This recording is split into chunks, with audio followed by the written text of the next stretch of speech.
All right, let's talk more about this, shall we? Let's bring in ABC News Deputy Political Director Averi Harper for more. Averi, you know, we just heard the Vice President reiterate the White House's stance that any incursion into Ukraine will be met by a severe response. Listening to that and then taking into account the President's comments on Ukraine, pretty stunning last night, did he misspeak? Or you think he could just be managing expectations here?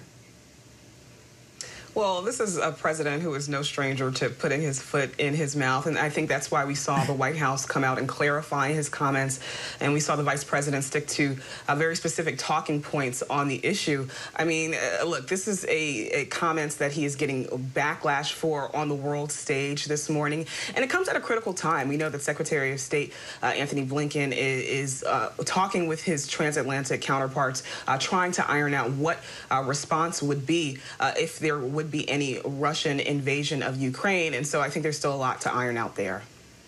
All right, well, moving away from foreign policy to domestic policy, I mean, the president also said that he's confident that he can pass meaningful legislation by breaking up bills like the Build Back Better Act and voting rights to pass some of those elements piece by piece. What exactly would that look like? I mean, clearly they didn't get what they wanted yesterday with that vote on the floor. And can it be done? Can he get it done? Right. I think when you speak specifically about voting rights, whether it's making Election Day a federal holiday in one piece, or allowing for a standardized voter registration in another, I think whether it's small pieces or big pieces, I think that the White House is going to run into the same issue. You need 60 votes, and so far Republicans have been lockstep against Democrats on this. So it might not pan out in the ways that the president is speaking about. All right, so this all goes back to President Biden's goal of unifying the country, right? And getting Republicans on board, which he all but admitted was not going very well. His quote actually was that he did not anticipate that there'd be such a stalwart effort to make sure that the most important thing was that President Biden didn't get anything done. So what could a less optimistic or, frankly, more realistic Biden agenda look like?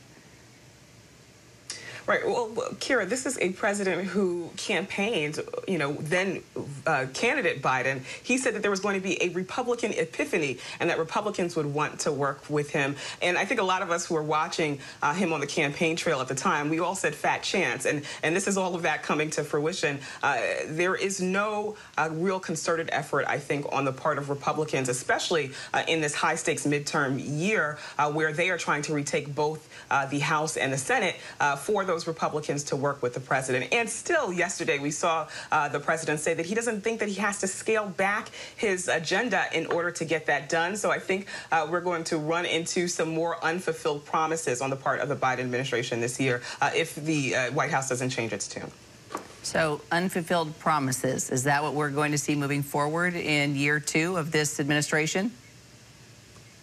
Well, I think what we're going to see, and the president mentioned it numerous times yesterday, is that he's going to be out on the campaign trail with some of those Democratic candidates. Again, this is a high-stakes midterm year. If Biden wants to get anything done, he's going to have to elect more Democrats in order to do it. And so we're going to see him out on the trail. We're going to see him around the country making the case to Americans about what he has done and about what he has yet to do, because he still wants to be able to get major pieces of his agenda done. It just depends on how many Democrats he can get on his side in order to complete it.